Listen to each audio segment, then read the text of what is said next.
As I mentioned in the last movie, sessions are a way of allowing us to preserve the value of variables as the user moves between different pages of our website.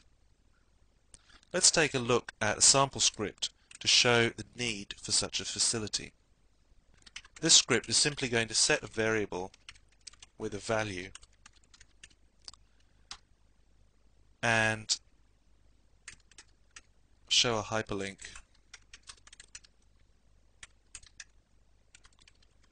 to another page which we're just about to write.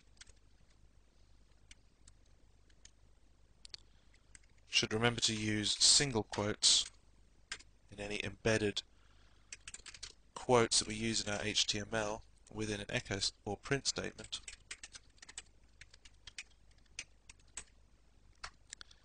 And that's going to be the end of our script there. Let's save that one as register session var.php.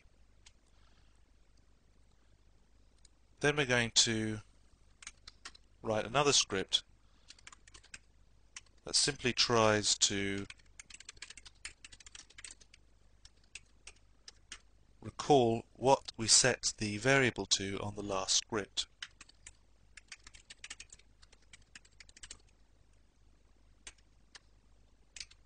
Both very simple scripts. We'll save this one as show session variable.php,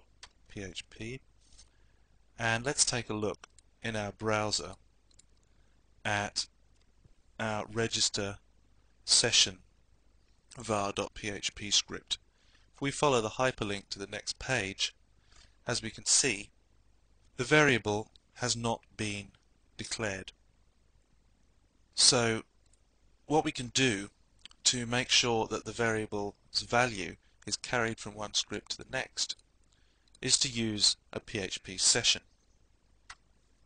The way we do this is to use the session start function at the beginning of the script, where we want to register the variable, and then we register the variable to our session using session_register function.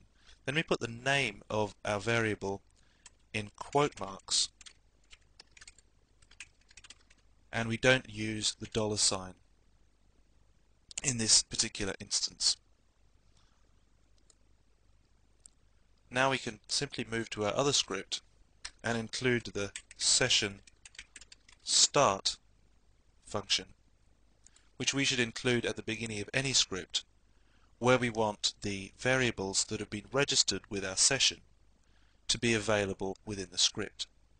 Let's go back to our browser and refresh the first page. Then we're going to click to go to the next page. As we can see, the variable has been carried over. Now, the way this works is actually a dual system. There's a system which uses cookies that allows a small file to be temporarily stored on the user's machine. The small file is called the cookie, and then the variables are stored within this cookie and are called by any of our web pages that need to access the variables. Now, some people choose to disable cookies in their web browsers, and this can cause a problem for using cookies in this kind of way. Let's have a look at the internet options on this web browser. This may look different for your web browser that you're using, but there should be a way of disabling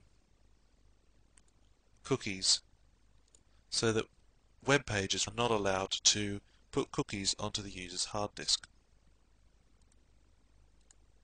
Now that we've disabled these session cookies, if we go back, actually we should restart the browser to make sure that the new settings have been registered, and then we're going to try and call up the same web page,